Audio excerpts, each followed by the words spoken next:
In the heart of New York City stood one of the tallest glass towers, Jones Enterprises, built by Richard Jones, a man who had once conquered the business world, but now sat alone in his mansion, watching time slip through his fingers.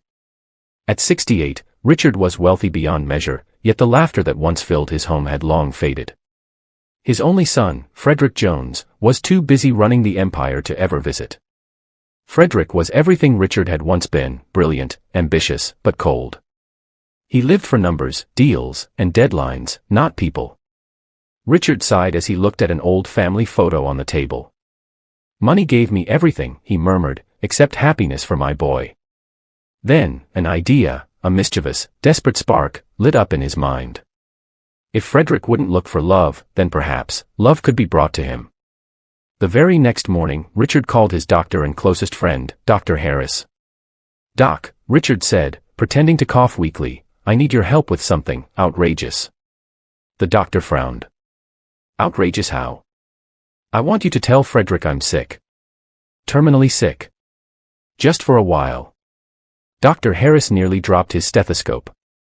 "Richard, that's unethical." "Maybe," Richard chuckled softly.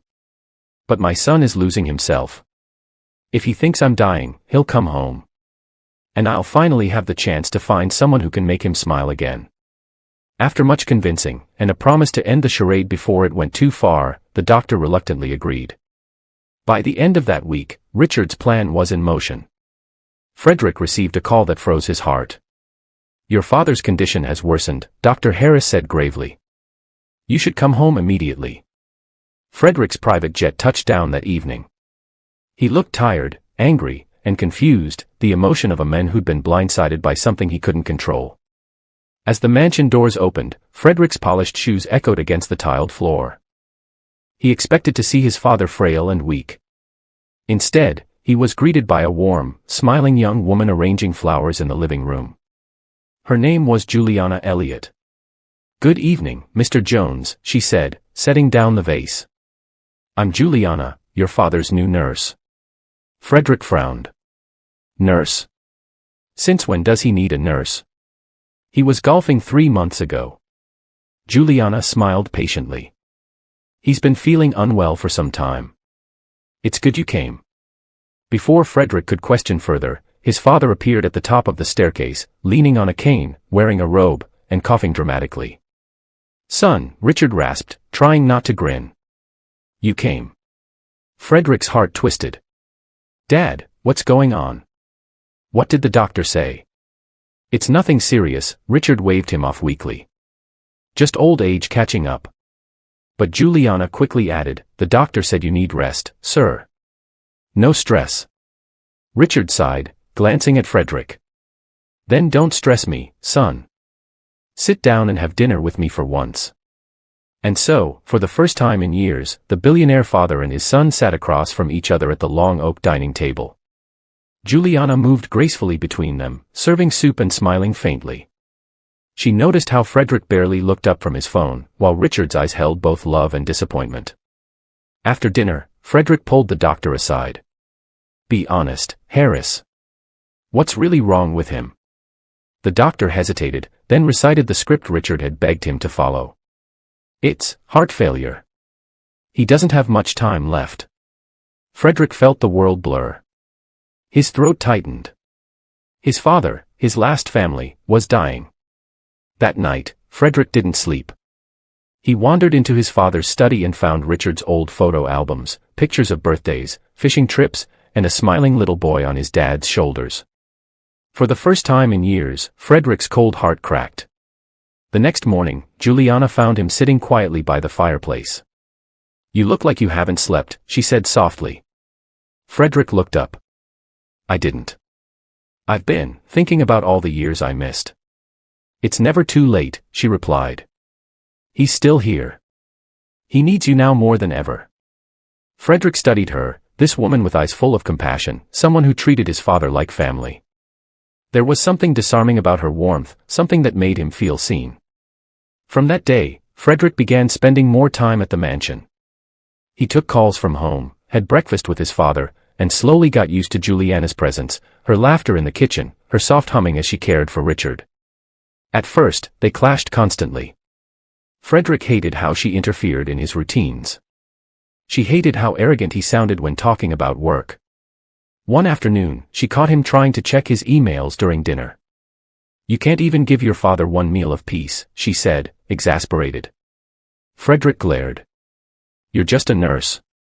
Don't tell me how to handle my family." Juliana's expression softened, but her voice stayed firm. "You're right. I'm just a nurse. But your father lights up when you're around. Maybe that's worth more than another business deal." Fredrick opened his mouth to argue, but couldn't. Later that night, he found his father asleep, a gentle smile on his face. Juliana had tucked him in, reading aloud from an old book. Something shifted inside him. Days turned into weeks. The cold mansion began to feel alive again.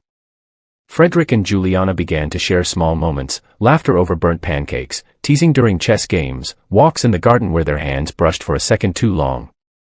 Richard watched them from his armchair, pretending to nap. Inside, he was bursting with pride. His ridiculous plan was actually working. One evening, a storm hit the city. The lights flickered, thunder rolled outside.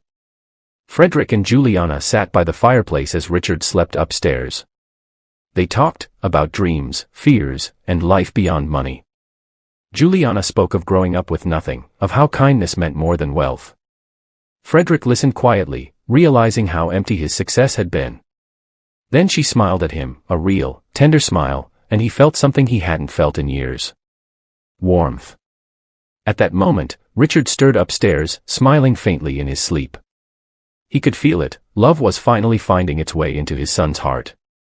But Fredrick also knew, every lie, no matter how well intended, had an expiration date. And when the truth came out, hearts would break. The storm outside had calmed, but inside the Jones mansion, another storm was quietly brewing. Days had passed since the tender night by the fireplace, days filled with laughter, warmth, and something dangerously close to love. Fredrick Jones, once chained to his empire of steel and glass, now found peace in simpler things: breakfast with his father, long talks with Juliana, and evenings that ended with smiles instead of deadlines. Juliana, too, found her heart slipping into unfamiliar territory. She had promised herself to stay professional, to care for her patient, not fall for his son. But Fredrick was changing. The arrogance was fading, replaced by something gentle, genuine, human. Richard Jones, the mastermind behind it all, watched his plan blossom with pride. Every stolen glance, every hesitant smile between his son and the young nurse was proof that love could still bloom, even from a lie. But as days turned into weeks, the weight of his deception began to suffocate him. Each time Fredrick thanked him for holding on a little longer, Richard's heart cracked. Each time Juliana looked at him with concern, he felt the guilt clawing deeper. Dr. Harris noticed it too. "You can't keep this up forever, Richard," he warned one afternoon. "They deserve the truth."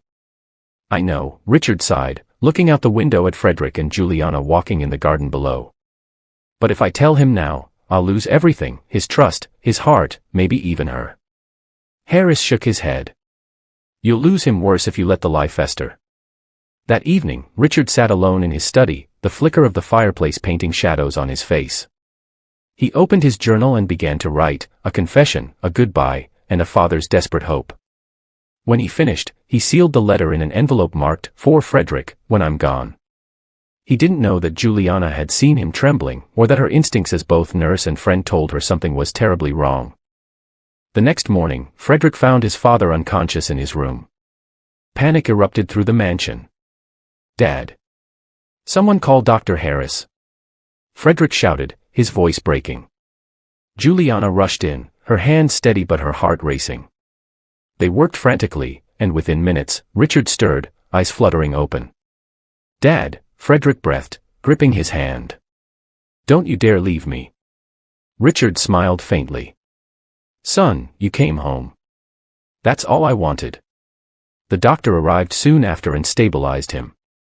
But when Fredrick stepped out to catch his breath, Harris closed the door and turned to Richard. "This has gone far enough," he said firmly. "You tell him the truth, or I will." Richard nodded weakly. "Tomorrow. I'll tell him tomorrow." But tomorrow came too late. That night, Richard Jones slipped away peacefully in his sleep, the faint trace of a smile still on his lips. Fredrick was inconsolable. He buried his father beside his late mother, under the willow tree behind the mansion. Juliana stood beside him, silent tears streaming down her face. In the days that followed, Fredrick found the envelope. His hands trembled as he read his father's final words. "My son, if you're reading this, it means I'm gone. I lied to you, Fredrick. I wasn't dying when you came home. I only wanted to bring you back, to remind you what love feels like. I asked Dr. Harris to help me because I couldn't bear to watch you lose yourself to the world I once built. Forgive me. I did this out of love, and maybe, through it, you found something I couldn't give you, someone who could. Don't hate me, son. Love made me a fool, and I hope it made you human again. Dad." Fredrick froze.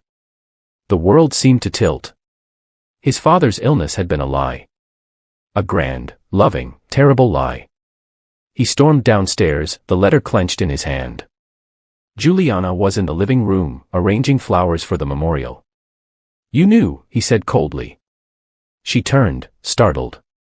"Fredrick, what? You knew he wasn't dying. You played along." His voice trembled with anger and heartbreak. "Was any of it real?" Juliana's eyes glistened. "I didn't know at first," she said quietly. "By the time I found out, you were already changing. He was happy. You were happy. I couldn't destroy that. So you lied to me too." "I loved you, Fredrick," she whispered, her voice breaking. "That wasn't a lie." Fredrick stared at her, torn between love and betrayal. Finally, he turned away. "Leave." Juliana hesitated, her lips trembling. "Please." "Leave," he repeated, his tone cold as marble. And she did. Weeks passed. The mansion grew silent again. Fredrick threw himself back into work, but the boardrooms and skyscrapers felt empty. Every file, every meeting, every deal, meaningless. Until one morning, he opened his father's old journal again. Between the lines of confessions and memories, he found a note in Richard's handwriting. "If you ever lose her, don't let pride stop you from finding her again. Real love only knocks once, son. Don't make the same mistake I did." Fredrick closed the book, tears burning his eyes. That afternoon, he drove across town, not to a board meeting, but to a small community clinic where Juliana volunteered. When he walked in, she froze, her stethoscope halfway to her neck. "I came to apologize," he said softly. "You were right. My father lied out of love. And maybe I needed that lie to finally find the truth." Juliana's eyes filled with tears. "Fredrick." He stepped closer. "If you can forgive me, maybe we can start over. This time, no lies. Just us." She smiled through her tears. "I think your father would like that." Fredrick reached for her hand. "Yeah," he whispered. "He would." Outside, the city lights shimmered, reflecting off the skyline Richard Jones had built. Somewhere above, maybe, he was smiling, watching his plan complete the circle he started. Love, finally, had found its way home. Thank you for watching. If you loved this story, let us know in the comments. Like, share, and subscribe to this channel to stay connected with the next video.